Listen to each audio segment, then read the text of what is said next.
जय श्री श्याम। सभी को राधे राधे। श्याम प्रेमियों, निर्जला एकादशी के दिन बाबा श्याम जी की जोत कैसे की जाती है और कैसे बाबा श्याम जी की जोत में एक चीज़ रखने से समस्त मनोकामनाएं पूरी होती हैं।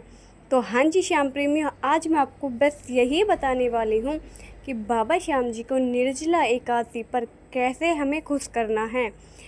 तो श्याम प्रेमियों देखिए, निर्जला एकादशी के दिन आपको सुबह जल्दी उठना है। उठने के बाद में आपको स्नान कर लेना है और बाबा श्याम जी के नाम की एक जोत जला लेनी है। उसके बाद में आप एक कोई छोटा सा मटका ले लेना है या मटकी ले लेनी है। उसमें आपको मीठा पानी रख लेना है और उसमें थोड़ी सी इलायची या मिश्री आपको डाल देनी है। आपको बाबा के नाम की एक चौकी भी लगानी है। चौकी पे देखिए, ध्यान रखिए, चौकी पर पीला कपड़ा बिछाना ज़रूरी होता है। बाबा श्याम जी की चौकी लगाओ। जब आप पीला कपड़ा बिछाना, पीले कपड़े से घर में चारों तरफ से खुशियाँ आने लगती हैं। और एकादशी के दिन या बाबा श्याम जी की 11 के दिन अगर पीले कपड़े से आप चौकी सजाते हो तो बहुत ही ज़्यादा शुभ होता है।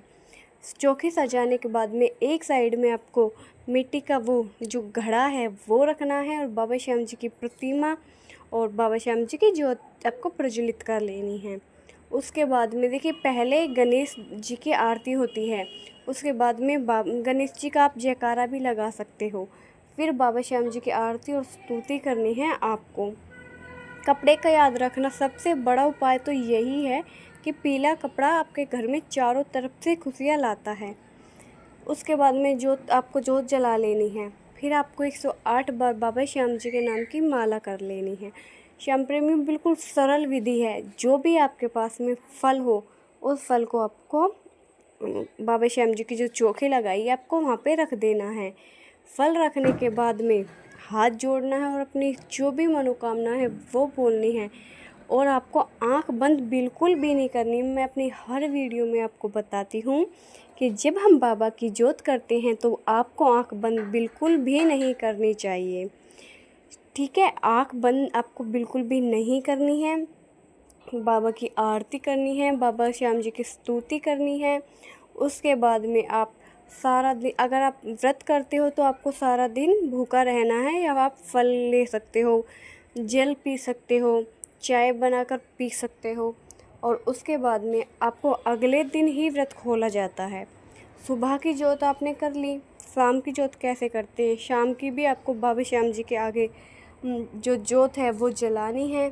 जो आपने कलश रखा है वो कलश रखे रहने देना है। और फिर उसके बाद में आपको बाबा श्याम जी की आरती स्तुति करनी है। 1 रुपये भी आपको इसमें खर्च करने की ज़रूरत नहीं है। जो मटकी आपके घर में होती है उसी से आप बाबा की जोत कर सकते हो। 2-4 बाबा श्याम जी को प्यारे प्यारे से भजनों की लाइन सुना देना और बाबा से अपनी इच्छा बोलना और बोलना कि बाबा अगली 11 साल तक मेरी जो भी मनोकामना है वो आप पूरी कर देना। फिर श्याम प्रेमियों, बाबा की कृपा से आपके 15 दिन के अंदर ही मनोकामना पूरी हो जाएगी। अगर पीला कपड़ा आपने एक बार चौकी पर बिछा दिया और एक कलश रखकर बाबा श्याम जी की जोत कर ली तो, क्योंकि श्याम प्रेमियों हम अपने घर में इसी प्रकार बाबा श्याम जी की जोत करते हैं। तो वही चीज़ मैंने आज आपको बताई है कि बाबा श्याम जी की जोत करने का सबसे आसान तरीका क्या है। जब हमारे पास कुछ नहीं था तब हमने बाबा श्याम जी की इसी प्रकार जोत की थी, लेकिन अब बाबा की कृपा से सब कुछ है। तो अब हम थोड़ा सा बाबा श्याम जी को श्रृंगार वगैरह करवा के, श्रृंगार करके, इत्र लगा कर जब जोत करते हैं। तो श्याम प्रेमियों, इसी प्रकार बाबा का श्रृंगार करना। जय श्री श्याम, राधे राधे।